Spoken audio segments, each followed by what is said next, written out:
Découvrez les podcasts du CHS sur des thématiques qui nous passionnent.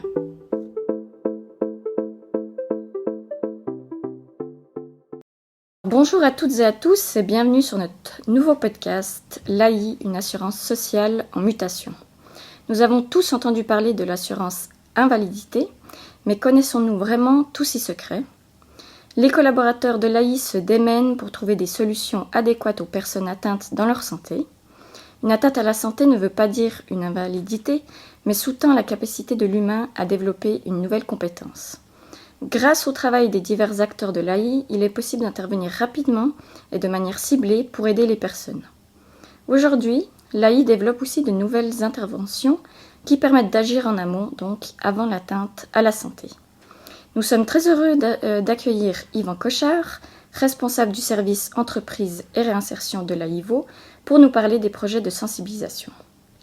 Donc avant de rentrer dans le vif du sujet, pourriez-vous vous présenter en quelques mots à nos auditeurs et auditrices ? Oui, bonjour. Donc Yvan Cochard, responsable du service entreprise et réinsertion. Pour me présenter, j'aimerais dire que je suis marié, père d'une petite fille qui a 10 ans. Je suis responsable du service maintenant depuis 4 ans. Et puis, nous travaillons ensemble avec une équipe d'une 40aine de personnes, avec les entreprises et avec les collaboratrices et collaborateurs des entreprises qui sont atteints dans leur santé. Ok, super, merci beaucoup. Donc pour commencer, nous allons parler de l'état de la situation actuelle. Donc pourriez-vous expliquer le motto de l'AIVO ? Oui, en fait, nous disons que la réadaptation prime la rente. On entend par là que l'AI va tout entreprendre pour maintenir, si possible, les bénéficiaires dans leur emploi et sur le premier marché du travail. Ce n'est qu'après avoir examiné toutes les possibilités en matière de réadaptation que l'on examine le droit à la rente. Ok. Et quelle est la spécificité de votre service ?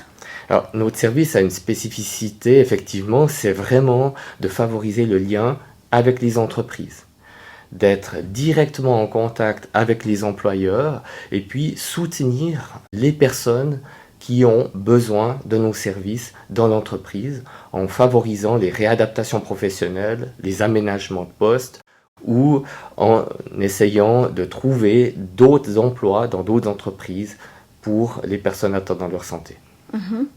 Et quelles sont les difficultés auxquelles vous êtes confrontés ? Alors, nous sommes confrontés à des difficultés de santé durables des personnes. Ça veut dire des atteintes à la santé qui ont des conséquences sur l'emploi, sur comment il se déroule et finalement sur la capacité d'obtenir un salaire, un gain. En matière d'atteinte à la santé, ça peut être tout type d'atteinte. Ça peut être des atteintes comme des cancers, des atteintes psychiques, des accidents. Et quelle est la population la plus touchée ? Actuellement, nous faisons face à une augmentation des dépôts de demande, mais elle touche toutes les populations. Elle est peut-être un peu plus rapide chez les moins de 25 ans et puis chez les personnes atteintes dans leur santé psychique. Et si on s'intéresse maintenant un peu aux jeunes, quelle communication utilisez-vous pour la prévention ? Alors pour la prévention, notre office a mis en place un dispositif spécialement dédié pour les jeunes. Ce dispositif s'appelle Andiamo. Et en fait, ce dispositif Andiamo utilise plusieurs outils en lien avec différents partenaires. Par exemple, on a mis en place des cellules interservices qui travaillent au sein des écoles pour mieux détecter les situations qui pourraient ensuite déboucher sur des prestations de notre assurance. Et quels sont les coûts de la santé pour l'AIVO ? Alors, les coûts de la santé pour l'AIVO, on n'arrive pas à les définir comme ça, parce qu'un conseiller en réadaptation ne raisonne pas en termes de coûts, il va raisonner en termes de besoins. C'est-à-dire quand quelqu'un a besoin d'une prestation, on va regarder les droits qui sont ouverts, et si les droits sont ouverts, on va délivrer la prestation. Les coûts sont vraiment pilotés au niveau de l'Office fédéral des assurances sociales. Ok. Donc maintenant, on va passer à la deuxième partie de ce podcast et on va parler donc de vos services de sensibilisation à la santé mentale en entreprise.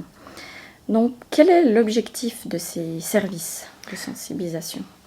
Il y a plusieurs objectifs. Le premier, c'est de sensibiliser les employeurs, en particulier les PME, à l'importance de porter une attention à la santé mentale des collaboratrices et des collaborateurs. Le deuxième, c'est de participer à une prise de conscience collective et à déstigmatiser les atteintes psychiques. Enfin, nous souhaitons offrir un soutien aux employeurs par des outils pratiques et concrets. Et comment vous est venue l'idée d'offrir une sensibilisation concernant la SME ? C'est vrai que la thématique, elle n'est pas nouvelle. Ça fait maintenant plusieurs années qu'on voit qu'il y a une augmentation des atteintes psychiques.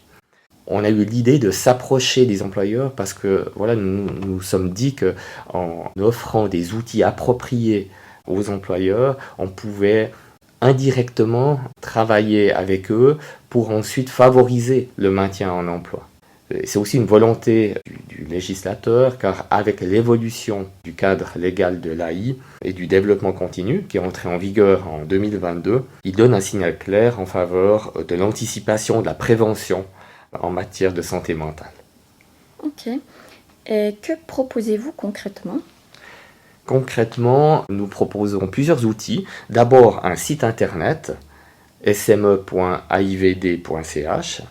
Sur ce site, les employeurs peuvent accéder à des outils et à de l'information. Un des outils, c'est la ligne employeur.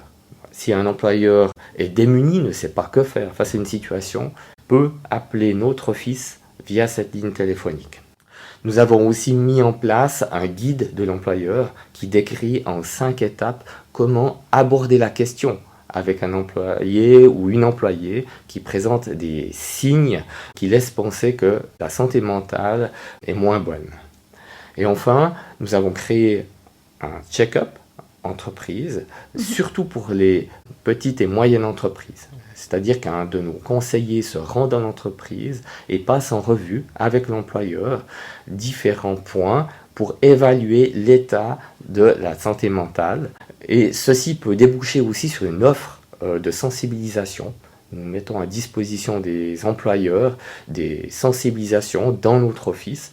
Et tout ça se retrouve sur le site internet. Il y a les dates et ces sensibilisations sont gratuites pour les employeurs. Ok, parfait. Et qui est en charge de ces services ? Quel type de profil va effectuer ces sensibilisations ? Alors, les sensibilisations et les check-ups vont être effectués par des personnes qui connaissent bien le marché de l'emploi et la réalité des entreprises. Chez nous, ce sont les coordinatrices et coordinateurs emploi qui font ça. Pour les sensibilisations, il y aura une psychologue. On a créé ce cours en collaboration avec la Corasp et Santé Psy. La Corasp, c'est une organisation faîtière dans le domaine de la santé mentale. Vous avez dit que vous aviez un site web, mais comment allez-vous promouvoir ces nouveaux services ? Le contact direct avec les employeurs est très important pour nous. Nous voulons établir une relation de confiance et sur la durée. Dans ce cadre, l'Office AI veut offrir des outils pratiques et concrets pour les employeurs. Le rôle des organisations faîtières est aussi essentiel. Notre office a besoin des partenariats qui pourraient se dégager pour promouvoir finalement la santé mentale au sein des entreprises. Le but, c'est d'être à leur côté, informer sur la santé mentale et présenter les outils à disposition. Alors, moi, je reste volontiers aussi à disposition des entreprises ou bien des faîtières pour discuter et puis dégager des pistes de collaboration. Et donc, qui sont vos partenaires ? Alors actuellement, dans le cadre de cette campagne, nos partenaires sont bien entendu les entreprises. Le dispositif, il est encore jeune et puis on n'a pour l'instant pas assez de recul pour dégager des profils types d'entreprises. Mais le plus important, c'est de thématiser le sujet, peu importe la taille de l'entreprise, que ça soit une très petite entreprise avec 2-3 personnes ou bien une multinationale qui a des services et puis qui serait intéressée par nos dispositifs. Et pourquoi avoir choisi le Corporate Health Services comme partenaire ? Alors, les prestations que l'on délivre en santé mentale sont gratuites. Notre rôle, c'est de sensibiliser les employeurs. Et dans ce cadre, on souhaite favoriser la connaissance d'autres outils existants. Donc, vos services sont aussi intéressants en ce sens, ils sont spécialisés et on souhaite aussi pouvoir les faire connaître aux employeurs qui pourraient s'y intéresser. Merci beaucoup d'ailleurs. Pourquoi est-ce important de collaborer avec les différents acteurs? La thématique, elle est importante et elle touche un grand nombre de personnes. Cela nécessite de la coordination et une bonne connaissance des champs d'action de tous les acteurs. Et qu'attendez-vous comme résultat avec la création de ces nouveaux services? Alors comme résultat, d'abord on les attend à long terme. Ça c'est important. Et puis on attend une meilleure prise de conscience de l'importance de prendre soin de sa santé mentale. Ceci est aussi vrai pour les employeurs qui ont souvent une charge de travail importante et beaucoup de responsabilités. Si un employeur est attentif à sa propre santé mentale, il pourra certainement mieux l'implémenter auprès de ses collaboratrices et de ses collaborateurs. Et finalement, est-ce que l'AIVO est la seule à proposer ce genre de service? Non, le concept a été développé par nos collègues de Zurich. Nous l'avons adapté à notre réalité cantonale ainsi que les outils. D'autres offices proposent ce type de campagne. Le point fort de la campagne vaudoise réside dans le focus résolument optimiste et pragmatique. Il s'agit de prendre soin de la santé mentale dans l'entreprise à tous les échelons, dans l'intérêt de tous et de toutes. Avez-vous un mot de la fin? Alors, comme mot de la fin, nous souhaitons que les employeurs et les managers comprennent qu'encourager une bonne santé mentale, c'est investir dans la santé des collaboratrices et des collaborateurs, c'est investir dans la bonne dynamique au sein des équipes et dans la marque employeur. C'est donc des investissements à la fois rentables, durables. Donc voilà, allez-y. Merci beaucoup d'avoir accepté de participer à ce podcast et nous vous disons à tout bientôt pour un nouveau podcast sur notre chaîne. C'était Audrey pour le Corporate Health Services.